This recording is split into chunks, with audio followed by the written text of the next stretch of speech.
ma collègue du panel de s'avancer.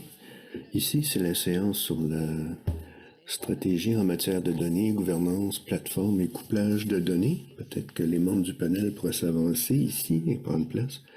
Nous n'avons pas de diapo parce qu'on veut que vous soyez pleinement engagés dans la discussion. Je pense qu'une seule présentation sera accompagnée d'un PowerPoint. Donc, vous pourrez présenter vos idées en vous asseyant là. J'étais coprésidente du groupe de travail sur l'immunité face à la COVID-19. Mes intérêts scientifiques ont cheminé. Très longtemps, c'était le VIH et ça m'intéresse encore beaucoup. Je m'intéresse aux essais là, sur des nouvelles façons de prévenir le VIH en Afrique du Sud là, pour les jeunes femmes qui sont à risque. J'aime beaucoup aussi la traduction de savoir scientifique, la vulgarisation auprès du grand public et des personnes en position de responsabilité politique. Je m'intéresse aussi à l'avancement des femmes dans le domaine de la science. Donc, j'ai travaillé dans le domaine de VIH-Sida. Donc, j'ai eu à travailler dans le développement des politiques et puis de traduction du savoir, des connaissances. Et j'ai participé à mettre en place des lignes directrices pour l'OMS, pour ce qu'on appelle RMD Blueprint de l'OMS. Des lignes directrices, donc, pour mettre en place des plans pour contrer ces maladies. Et ça, c'était en 2016. Et je savais pas à ce moment-là, bien sûr, on aurait plutôt un nouveau pathogène et il fallait justement savoir comment on pourrait engager la communauté davantage dans les efforts pour contrer cette pandémie. Nous avons Laurie qui va se joindre à nous en ligne. Et je pense que Laurie, je vous inviterai à commencer. Laurie Beach, elle n'a pas pu être présente aujourd'hui. On peut espérer qu'elle sera là demain. Parce que qu'est-ce qui se passe en Nouvelle-Écosse? Une autre tempête de neige, une autre énorme tempête de neige. La Colombie-Britannique en a besoin d'une autre d'abord. Elle est directrice de chimie Heisenpillick Health. Elle fait des services cliniques en médecine au laboratoire, surtout en pédiatrie et soins maternels. Bon, dépistage pour les nouveau-nés, dépistage en biochimie et en chimie spécialisée. Elle est professeure adjointe en pathologie à Dalhousie et travaille aussi pour la Société canadienne des cliniciennes chimistes ou chimistes cliniciennes. Nous avons aussi Sheila, vous l'avez déjà rencontrée. Alors, elle dirige le département d'épidémiologie et de surveillance à la Société canadienne du sang.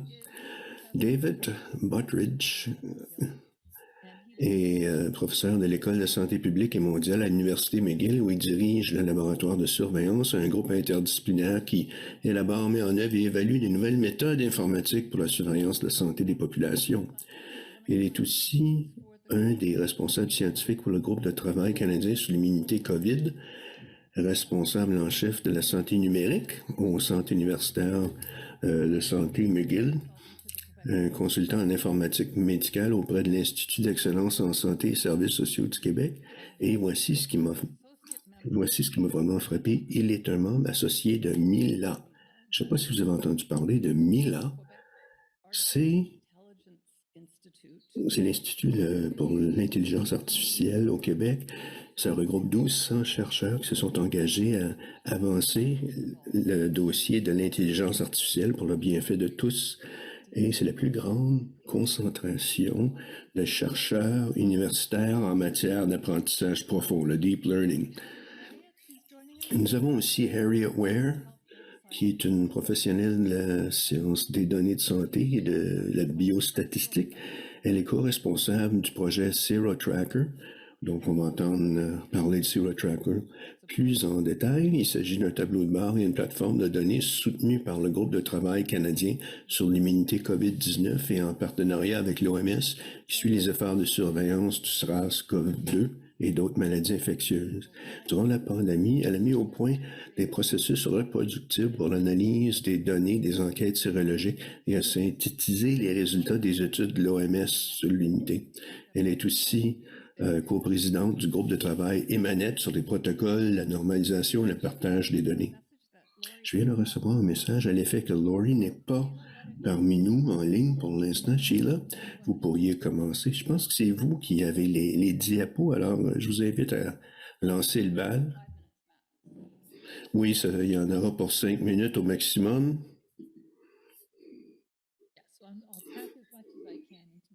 Bon, je vais faire le maximum en 5 minutes. J'aimerais vous parler un peu de notre expérience en matière de couplage des données. Ça s'est produit sur une longue période de temps. Bon, vous avez entendu parler de nos donneurs de sang, mais j'aimerais clarifier quelque chose. Ce dont on parlait ce matin, on parlait de donneurs de plasma qui sont plus enclins à être des hommes et ils comptent pour une petite proportion de nos collectes.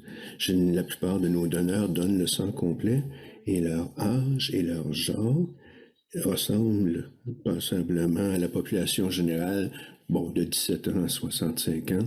Il y a moins de variables dans ce groupe.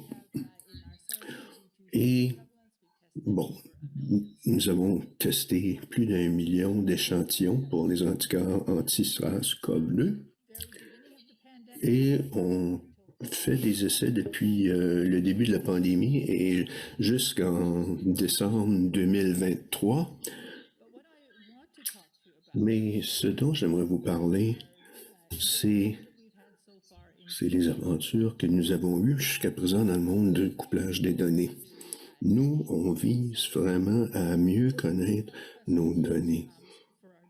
On n'a pas de questionnaire pour nos donneurs, seulement pour les gens des opérations, mais pas un questionnaire pour les recherches. Donc, on n'a pas de bonnes données sur l'historique de vaccination, puis on ne connaît pas leur test PCR non plus. Et ça, c'est important pour évaluer la séroprévalence. Donc, nous avons entrepris un couplage de données à l'Institut pour la science clinique et évaluative, ICES, et nous avons un contrat presque en place et bientôt on va pouvoir faire ça. Mais eux pourraient mettre en lien les données des donneurs, justement, et l'information de santé publique sur les vaccins et le test PCR, et ce serait accessible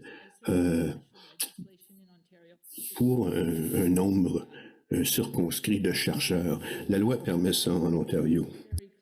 We also are attempting to do something Donc, ce ne sera pas long, ça va être mis en place.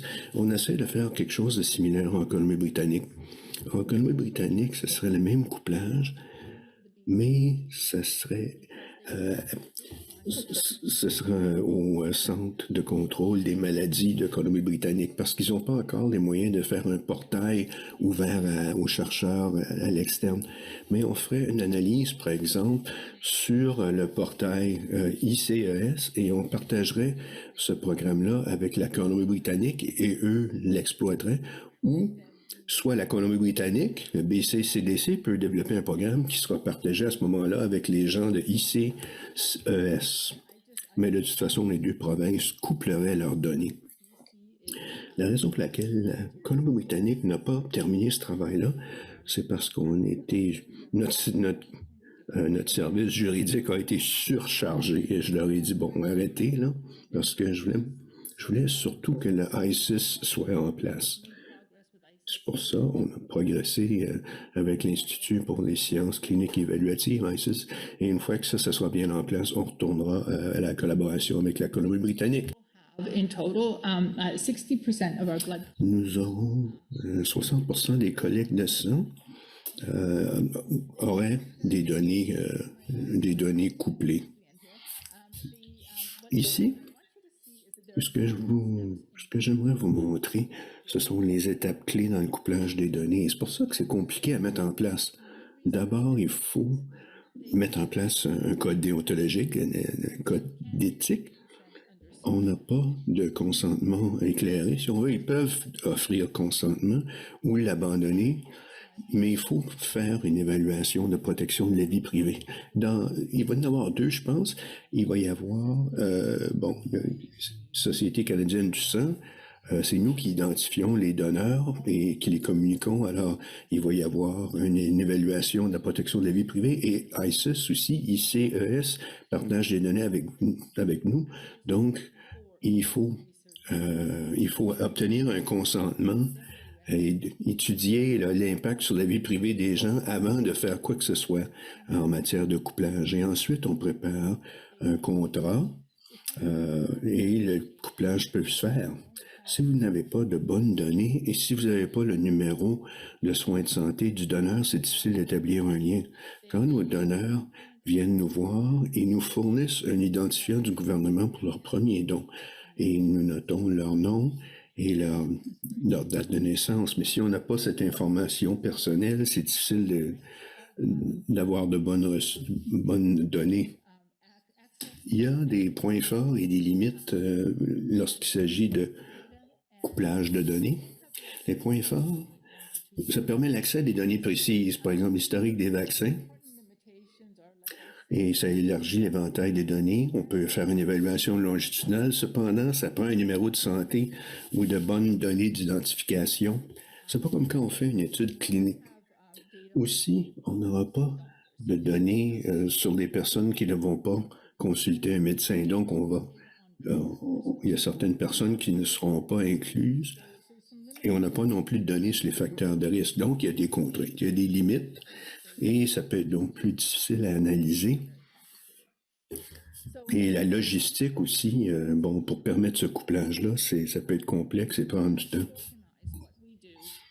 Pour réorganiser ce qu'on fait, pour mieux faciliter la recherche en santé publique, on veut faire la surveillance de l'infection.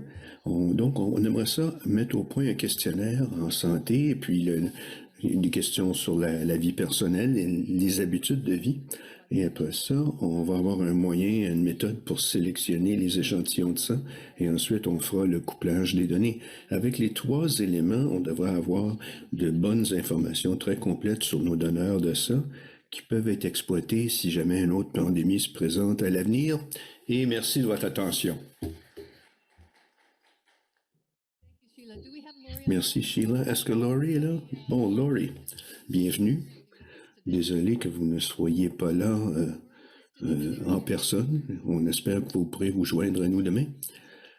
La surveillance antinatale maintenant, pourriez-vous nous parler de ça? Oui, bien bonjour. Au départ de la Nouvelle-Écosse enneigée, j'ai une diapo, mais bon, ça dit « Host is disabled », pour pas que vous soyez obligé de voir mon visage en tout temps. Bon, si j'ai pas le droit de le faire, ça va aller aussi. You have to make her a co-host.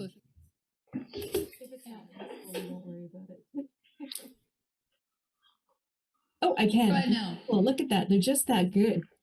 I gotta see that.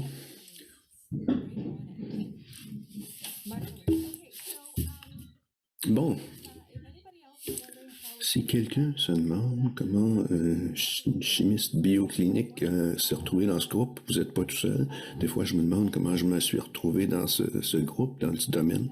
Mais je suis contente de faire partie du groupe et j'apprends au fur et à mesure tout ce que je peux possiblement apprendre.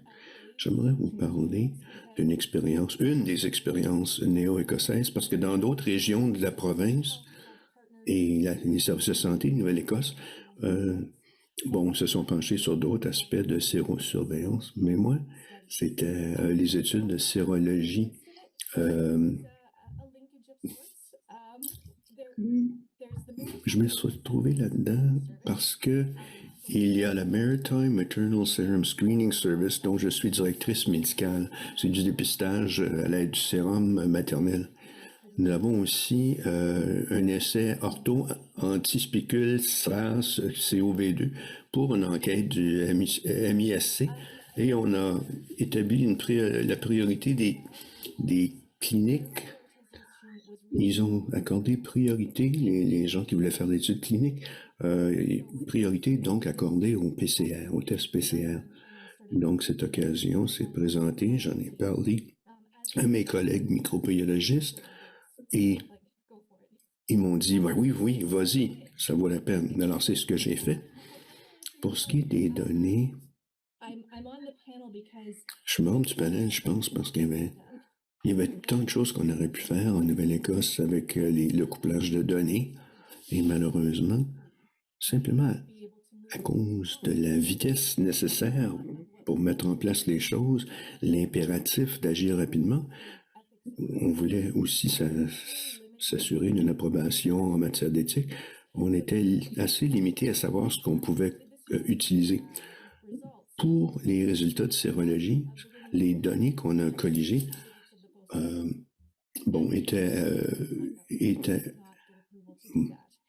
il fallait se servir des 3 premières lettres du code postal, et puis même ça, on n'était pas sûr d'obtenir la permission parce que c'était peut-être trop précis. Donc, sur la réquisition existante, il y avait le poids, l'ethnicité, les origines, l'âge gestationnel et des mesures US. Il y a tout, biomarqueurs, de la grossesse, les résultats de dépistage, les différences entre premier et second trimestre. On aurait voulu en ajouter à ces critères-là, mais ça aurait nécessité une autre demande de permission.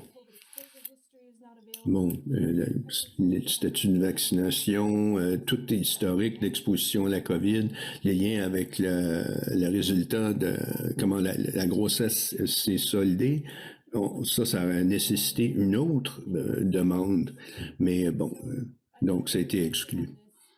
Et je pensais à ça si, par le biais de HemeNet, on pouvait mettre en place ce système qui va nous donner exactement ce qu'on veut. Ça serait bien, à ce moment-là, si on pouvait faire certaines choses, par exemple l'engagement auprès des populations, surtout les populations particulières, autochtones, par exemple, ici, chez nous.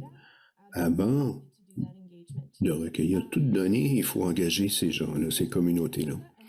Et surtout dans la région de l'Atlantique, et ce que j'espère avec HemeNet et la région de l'Atlantique, j'aimerais ça qu'on ait cet engagement avec d'autres provinces, si bien que ce ne serait pas, par exemple, la Nouvelle-Écosse et le Nouveau-Brunswick et Terre-Neuve et Labrador, qui chacun de son côté s'isole pour trouver sa solution. Ce serait mieux d'avoir une solution pour la région de l'Atlantique au complet. L'engagement avec les populations, comme je disais, il y a l'engagement avec les autres provinces, mais aussi c'est l'engagement avec les systèmes d'information, d'informatique, tout en préservant les aspects sécuritaires, la protection de la vie privée, tout ça.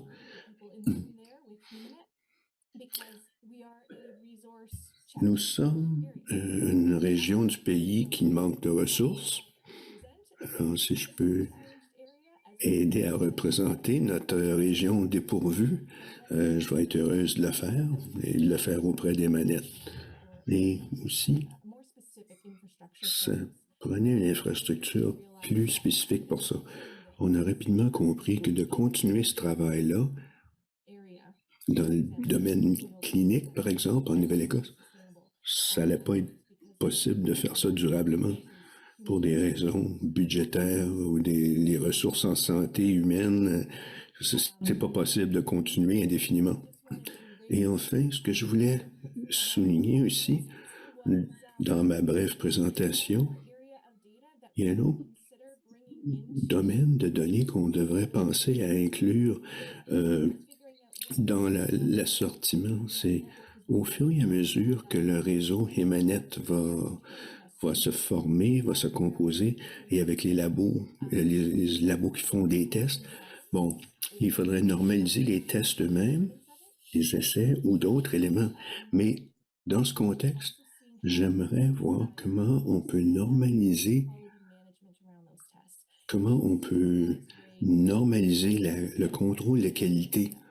S'il y avait une façon commune chez HemeNet Canada de dire voici comment on fait des contrôles de qualité normalisés à l'échelle du réseau au complet.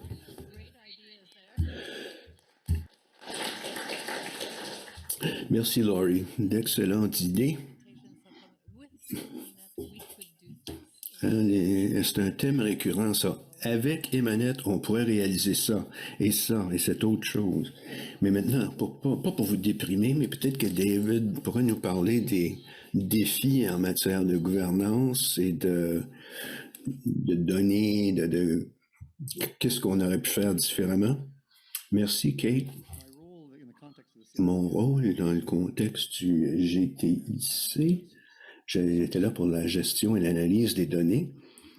Notre réflexion, bon, il y avait une banque de données là, pour soutenir le partage de l'information, mais c'était moins une question de développement d'infrastructures que de mettre en place des cultures qui développeraient, ou plutôt des processus qui développeraient une culture pour le partage des données.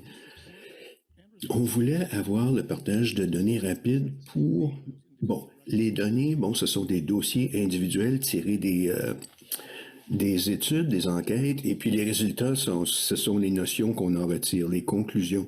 Nous, on a accentué le partage de données, et ce qui est devenu clair au fil des quelques années de cette pandémie, après 1 an ou 2, c'était vraiment les résultats qui étaient importants en matière du moment où c'était nécessaire de mettre des mesures concrètes en place.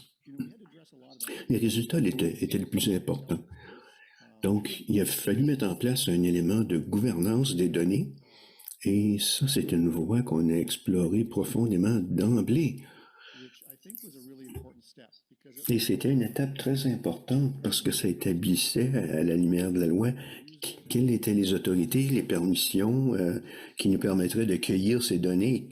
Pourquoi on pouvait cueillir ces données.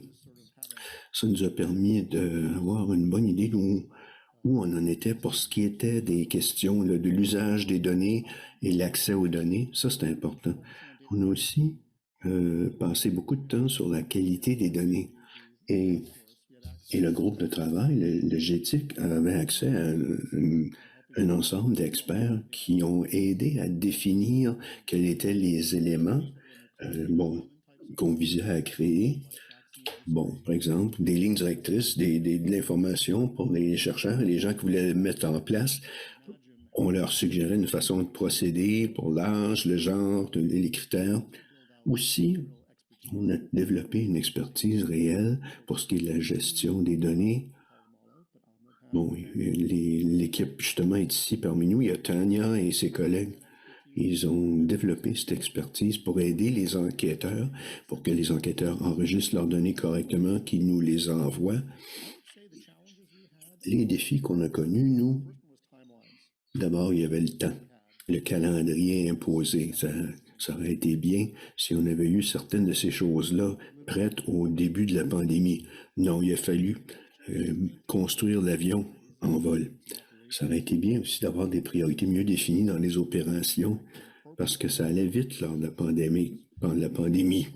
Et les objectifs variaient et évoluaient, mais quand on fait de la gouvernance de données et on construit de l'infrastructure pour administrer les données, c'est pas facile de changer de cap rapidement, de s'adapter.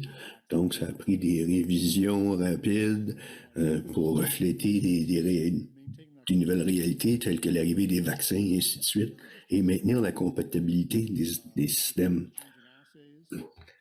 Les essais changeaient aussi. Il y avait des échantillons de sang séché, tout ça. Comment interpréter tous ces échantillons? Nos réussites, bon, la gouvernance, comme je l'ai dit, le fait qu'on a réfléchi aux résultats. On a mis en place des processus pour ça et on a ensuite créé un rapport régulier qui était fondé sur ces résultats. Il y a aussi des résultats directement tirés des études. Notre banque de recherche de données, c'est un bon départ. On a défini beaucoup de ces processus. Bon, les choses... Bon, j'espère qu'on n'aura pas à répéter tout ça s'il y a une autre pandémie, mais on aura en place beaucoup de choses qui seront définies, qui seront prêtes et qui pourront...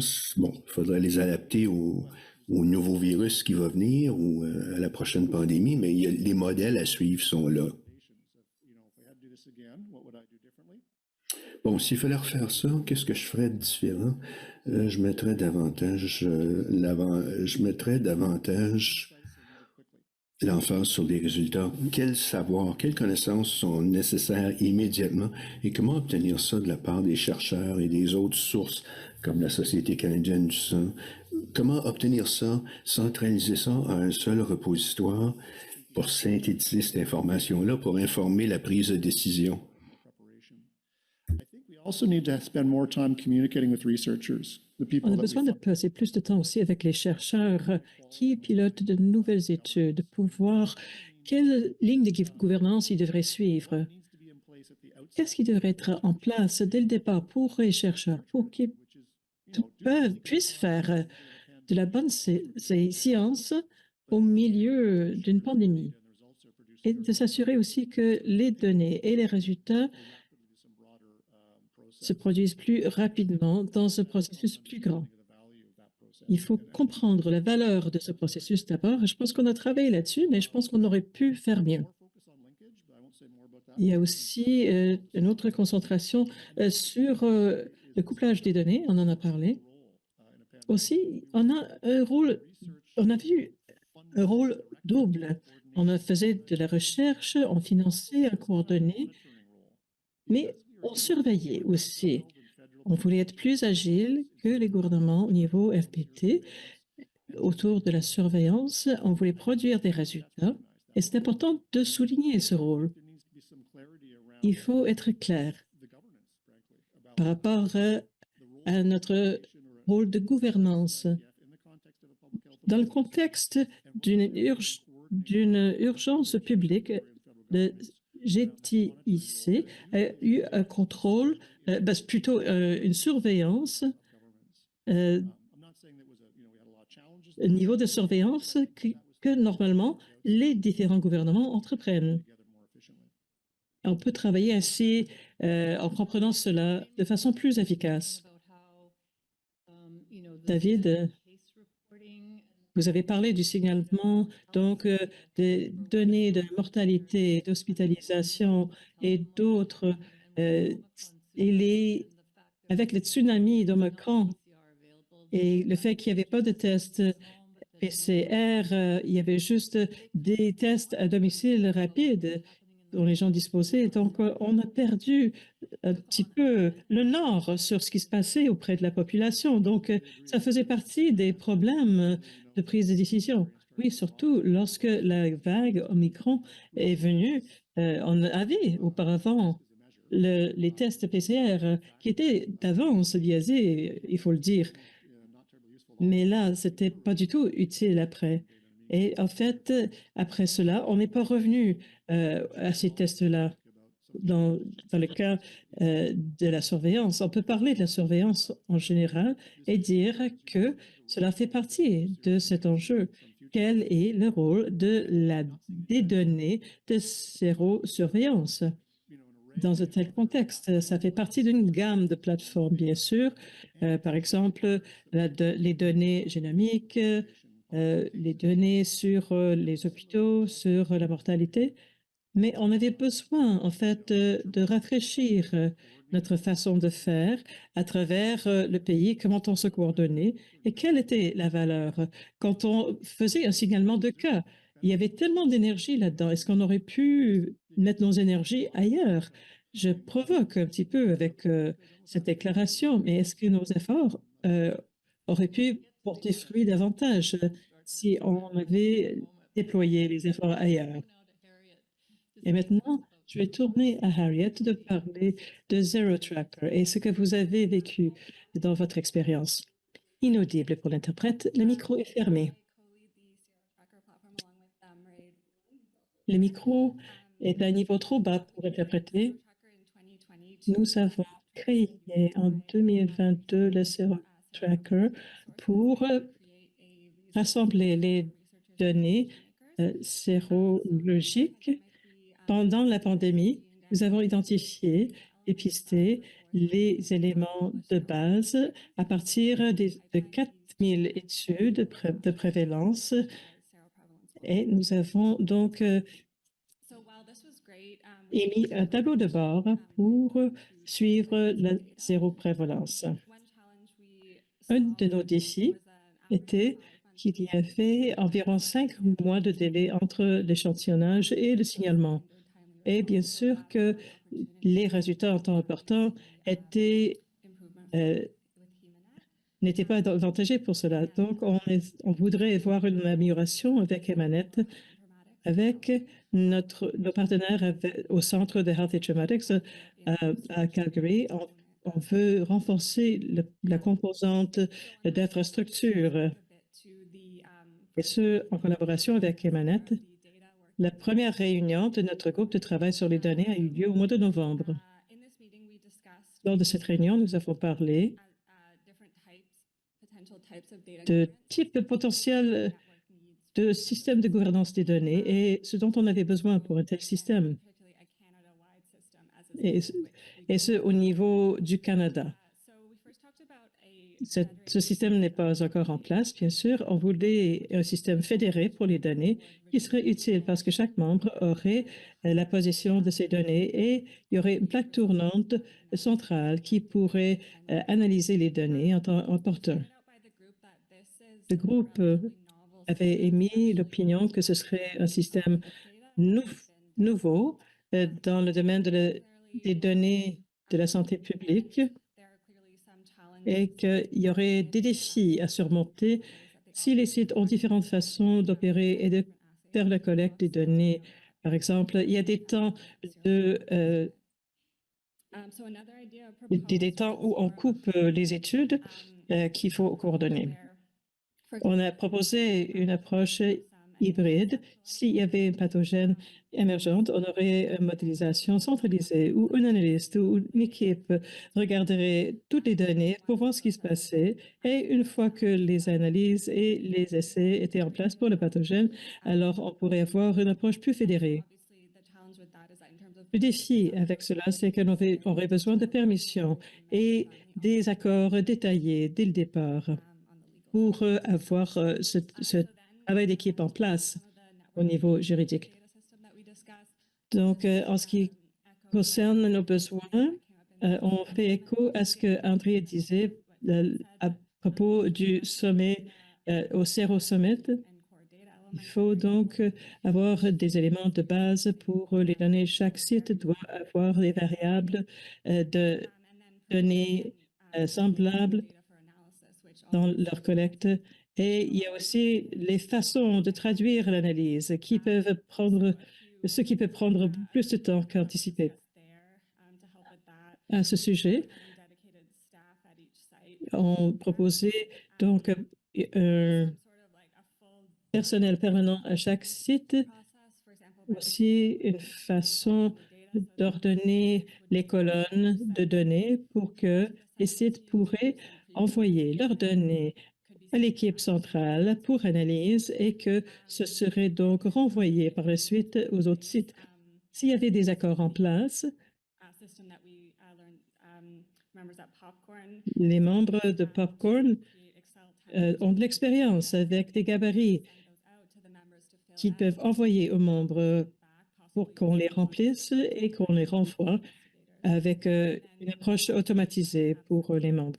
Et ça pourrait faciliter les choses. Aussi, il faut y faire une analyse d'efficacité. Alors, je pense que c'est tout le temps que j'ai pour parler. Merci. Avant de prendre des questions, il y a 6 minutes. Vous pouvez vous parler entre vous, vous poser des questions les uns aux autres. Qu'est-ce que l'IA peut contribuer à cette discussion? L'intelligence artificielle, vu votre expérience à l'organisation Mila, est-ce qu'il y a des choses qu'on pourrait proposer quant au sérum? Oui, l'IA pourrait y contribuer de plusieurs façons par le genre d'analyse qui est possible à partir des données. Bien sûr qu'il y a un rôle là. Nous avons travaillé fort pour bien comprendre le niveau d'infection ou la force d'infection auprès d'une population. Ça, c'est un grand défi parce qu'on n'a pas de mesures directes pour cela. C'est indirect, c'est biaisé dans ce domaine. Alors, avec IA, on pourrait modéliser un apprentissage par machine.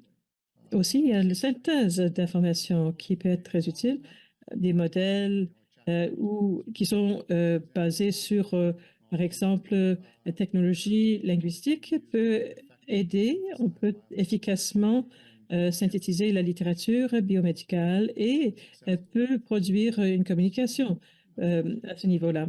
Donc, ce sont des réponses rapides pour vous. Il est important aussi de penser à notre approche pour l'avenir. Nous avons financé beaucoup de projets de recherche substantiels, mais aussi des projets de recherche sur la méthodologie qui sont importants. Nous avons concentré nos efforts sur la découverte des drogues, des médicaments, et aussi comment faire une analyse de contact. Et notre analyse était donc un peu aux prises avec différentes autres analyses de la question. On ne peut pas revenir à ça. On voudrait donc, on peut donc avoir une synthèse des informations et aussi une analyse des données. Je pense que c'est ça que ça peut contribuer avec différents bémols.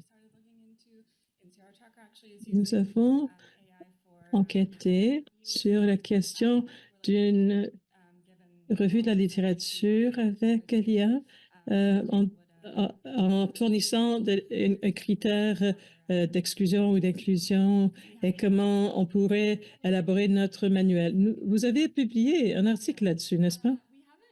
Non, nous n'avons pas publié d'article sur l'IA à ce jour, mais on y travaille. On est à l'étape de la modélisation. Il y a des groupes qui font ça pour des revues systématiques maintenant. Et maintenant, on va se tourner vers l'auditoire. Marc-André? Inaudible pour l'interprète.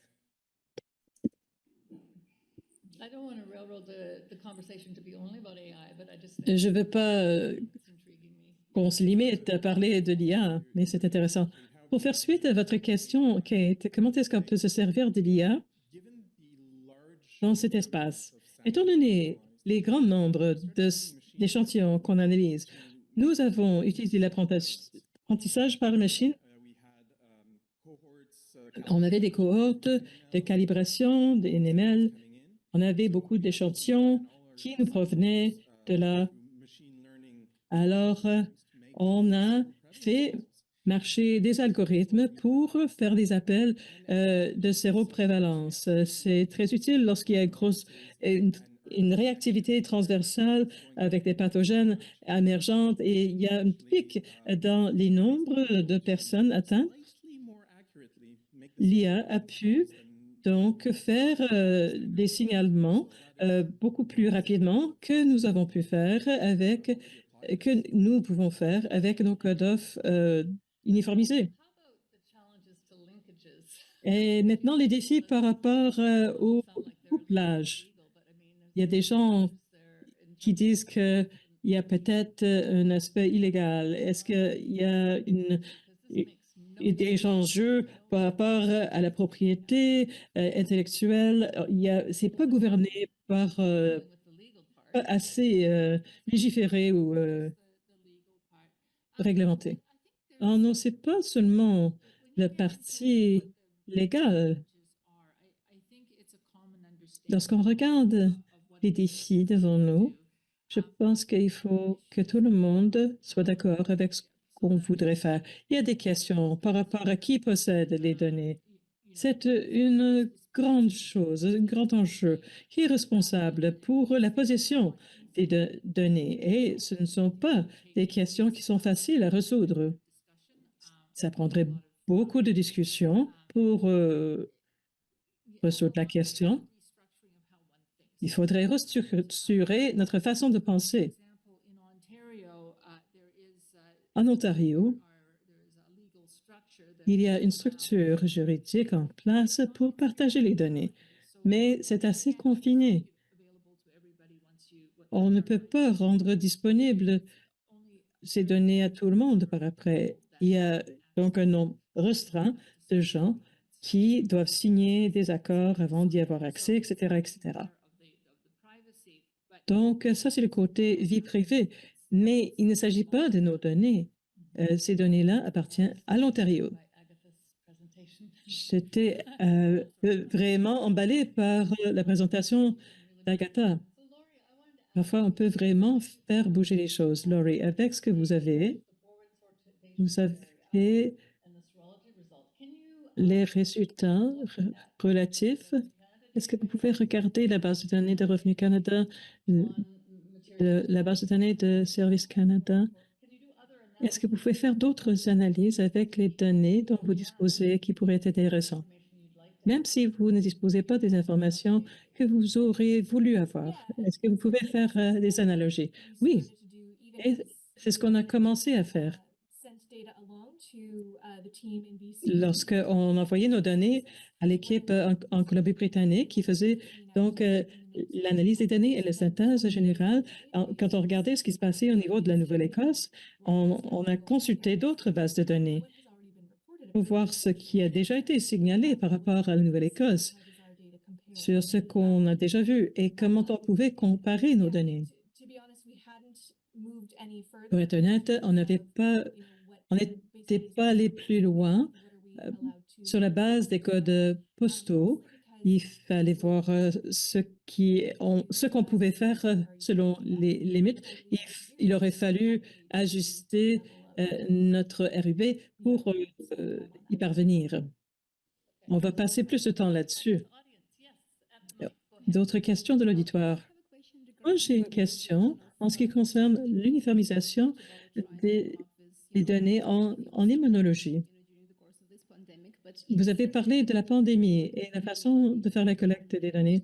Est-ce que vous avez en tête des processus qui ont déjà été faits en ce qui concerne la production des ontologies pour uniformiser les termes des ensembles de données qui ont déjà été colligés, mais ils ne sont pas uniformisés au moment de la collecte? Est-ce qu'il y a une façon d'harmoniser ces données-là maintenant?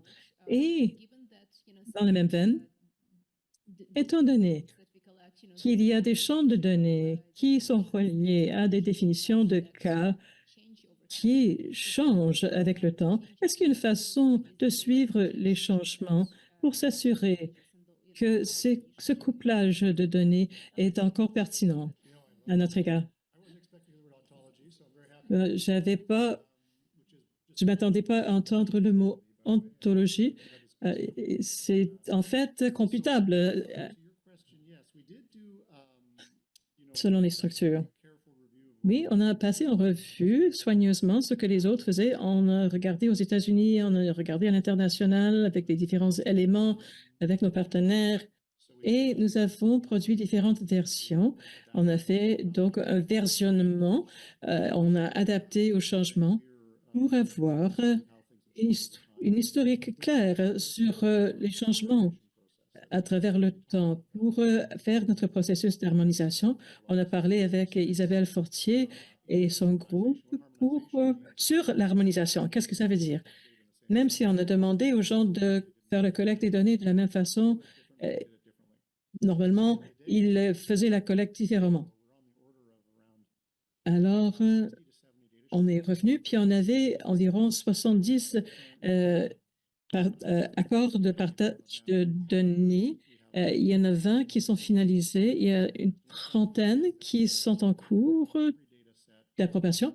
Ça veut dire qu'on a passé en revue tous les ensembles de données. On a vérifié auprès des équipes qu'on employait les termes tels que nous avons établis. Sinon, il faut faire des changements et on comprend qu'avec l'enquêteur, on s'entend avec l'enquêteur principal pour nous aligner parce que sinon, on ne prouve pas les mêmes choses. Si quelqu'un signale, par exemple, la pression sanguine et l'autre fait un signalement là-dessus, mais ça a rapport à d'autres choses. Ça peut être donc une donnée différente.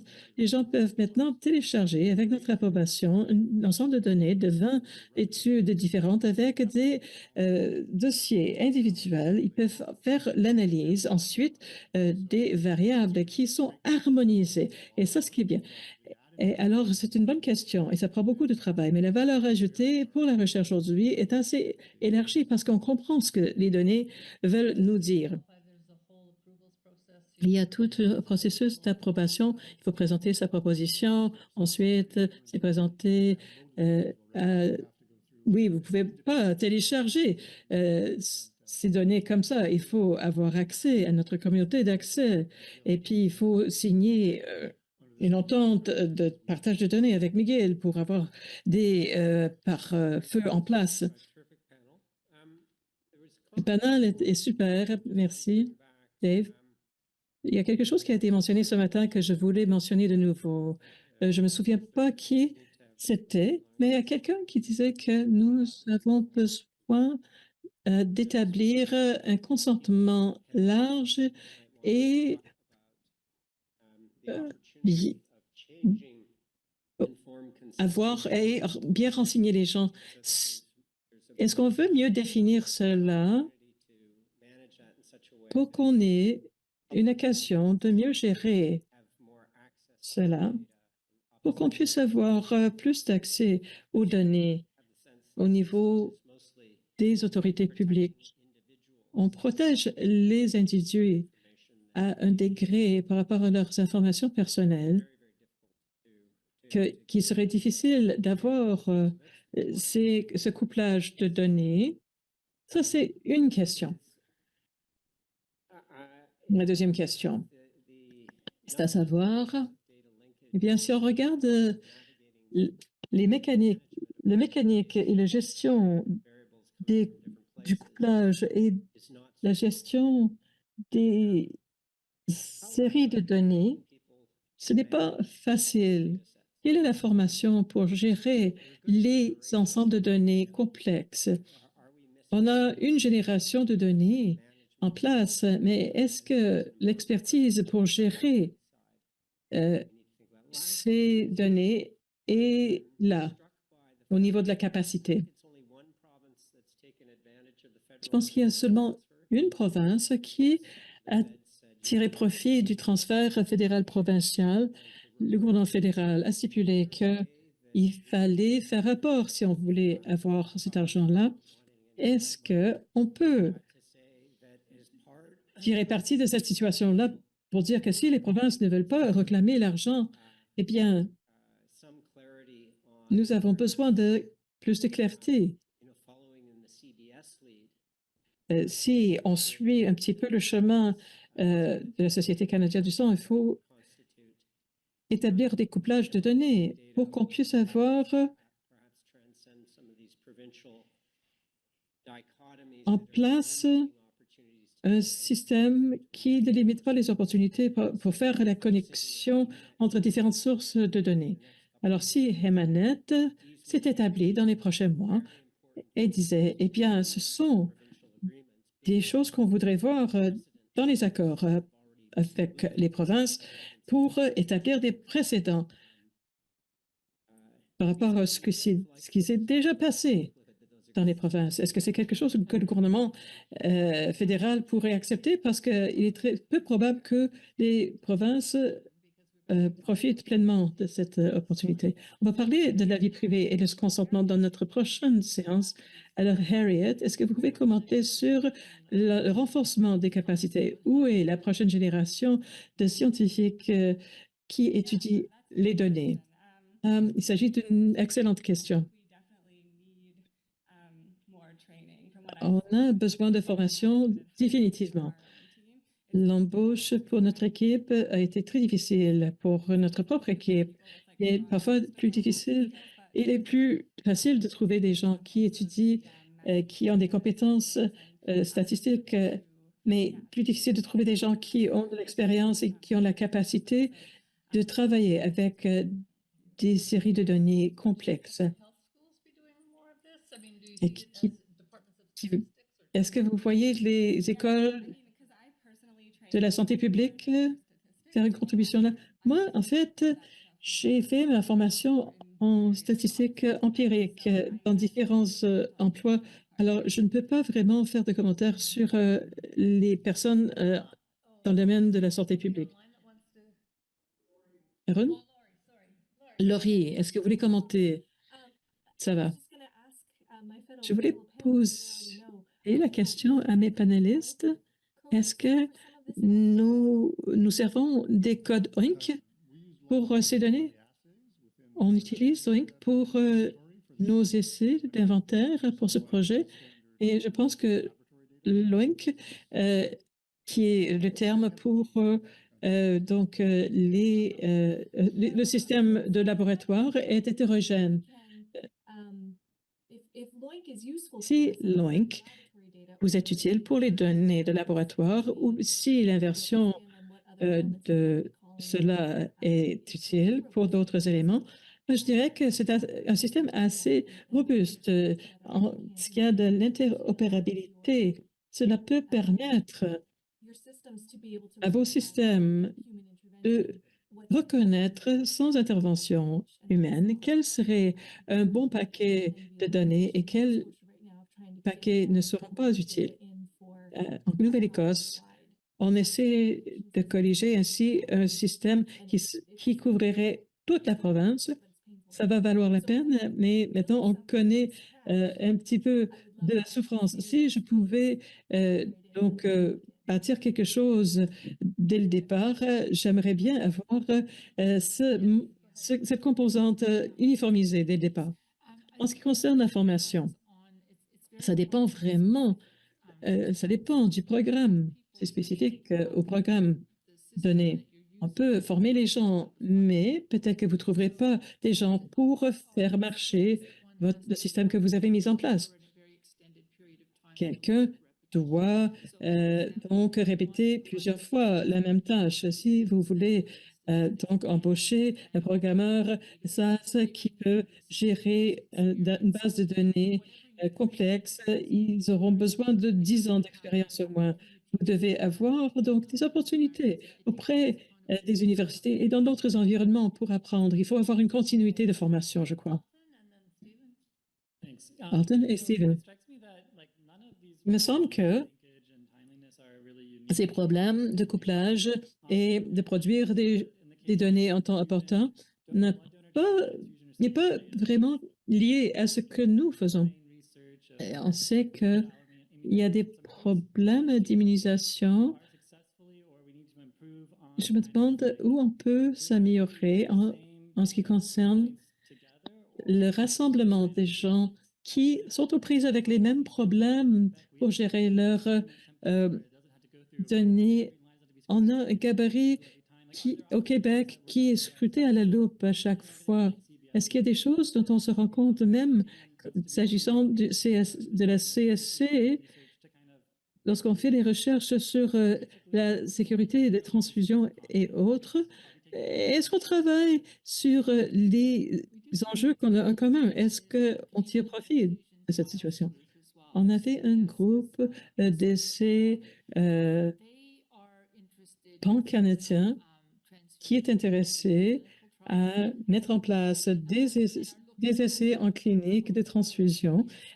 On est en train d'examiner une structure, la structure d'une proposition en la matière. Chaque système est différent quant à la transfusion. Il y a l'opérateur d'un côté et l'hôpital de l'autre côté. Et tout ce qu'il y a donc, entre les deux est en flux. On peut transiger avec différents hôpitaux, mais pas tous les hôpitaux. Est-ce que tous les joueurs sont autour de la table? C'est l'enjeu.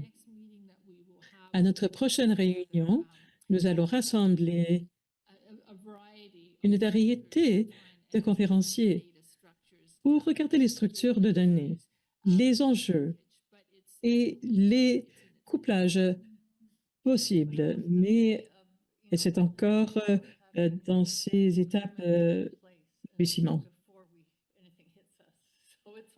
Avant que la crise nous frappe, il faut mettre ces choses en place. Alors, il faut garder cela en tête. C'est peut-être une question pour Sheila. Donc, ScanDat, c'est vraiment la référence pour le couplage des données. Et je ne sais pas si on peut atteindre ScanDat. Est-ce que vous pouvez parler de ScanDat? Qu'est-ce que c'était? Et si on peut apprendre de ScanDat, c'est déjà bâti. Donc, peut-être qu'on devrait aller du haut en bas pour aller chercher cette technologie. En Suède et en Danemark, ils ont couplé leurs données, les données de tous les donneurs de sang et les récipients des transfusions. Donc, tout est lié au sein du système de santé. Lorsque vous êtes né dans un pays scandinave, vous recevez un numéro et tous vos soins sont liés à ce numéro. Donc, ils ont des données très complètes. ScanDat peut poser des questions par rapport aux donneurs qui ont X antécédents. Ils ont donné donc une transfusion à X personnes. Est-ce qu'il y a des résultats X? On peut poser la question. On peut aussi poursuivre des recherches fondées sur de fausses corrélations ou de corrélations faibles. Mais grosso modo, c'est un programme excellent. La Suède et le Danemark travaillent de façon indépendante et entre l'Ontario et la Colombie-Britannique, on a vu un peu la même chose. On analyse donc les deux ensembles de données. Ensuite, on les donne. OK, merci beaucoup, Laurie. Et vous pouvez rester.